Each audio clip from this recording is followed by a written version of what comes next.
നിങ്ങളൊരു അനിമൽ ലവറാണോ? എങ്കിൽ തീർച്ചയായിട്ടും ഈ വീഡിയോ കാണാതെ പോകരുത്. എനിക്ക് സംസാരിക്കാനുള്ളത് വന്താര പ്രൊജക്റ്റിനെ പറ്റിയിട്ടാണ്. നമ്മുടെ ആനന്ദ് അംബാനി തുടങ്ങിയിട്ടുള്ള ഒരു കൃത്രിമ ഫോറസ്റ്റ്. വന്താര എന്ന് പറയുന്നതിന്റെ അർത്ഥം തന്നെ the star of the forest എന്നാണ്.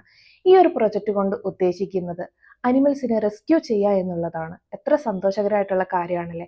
പക്ഷേ ഈ ഒരു വന്താര പ്രൊജക്റ്റ് എന്ന് പറയുന്നത് ഇല്ലീഗൽ ആണെന്നും ക്രൈം ആണെന്നും സ്മഗ്ലിംഗ് ആണെന്നും ഒക്കെ പറഞ്ഞിട്ട് പല ആളുകൾ രംഗത്ത് വന്നു. മന്ദാര പ്രൊജക്റ്റിനെ തകർക്കാൻ വേണ്ടി ശ്രമിച്ചു. അങ്ങനെ സ്പെഷ്യൽ ഇൻവെസ്റ്റിഗേഷൻ ടീം വന്ന് ഇത് അന്വേഷിക്കുകയാണ്.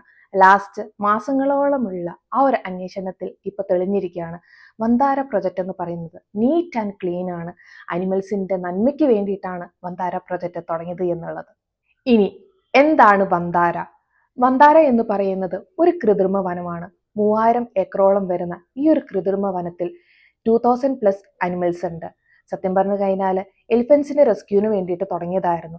ഏകദേശം 43ഓളം സ്പീഷീസ് ആയിട്ടുള്ള എലിഫൻസ് തന്നെ അവിടെയുണ്ട്. ഈ ഒരു റെസ്ക്യൂ കൊണ്ട് ഉദ്ദേശിക്കുന്നത് എന്താണെന്ന് വെച്ച് കഴിഞ്ഞാൽ പുറമേ നിന്നും നമ്മുടെ രാജ്യത്തിനുള്ളിൽ നിന്നും പല രീതിക്ക് അബ്യൂസ് ചെയ്യപ്പെട്ട അനിമൽസ് ഉണ്ടാവും. അവരെയൊക്കെ റെസ്ക്യൂ ചെയ്ത് കൊണ്ടുവന്ന് അവർക്കൊരു ബെറ്റർ ലൈഫ് കൊടുക്കുക എന്നുള്ളതാണ് വന്താര കൊണ്ട് ഉദ്ദേശിക്കുന്നത്. സോ ഇതുപോലത്തെ വീഡിയോസ് കാണാനും കൂടുതൽ അറിവുകൾ നേടാനായിട്ടും ഫോളോ ചെയ്യുക.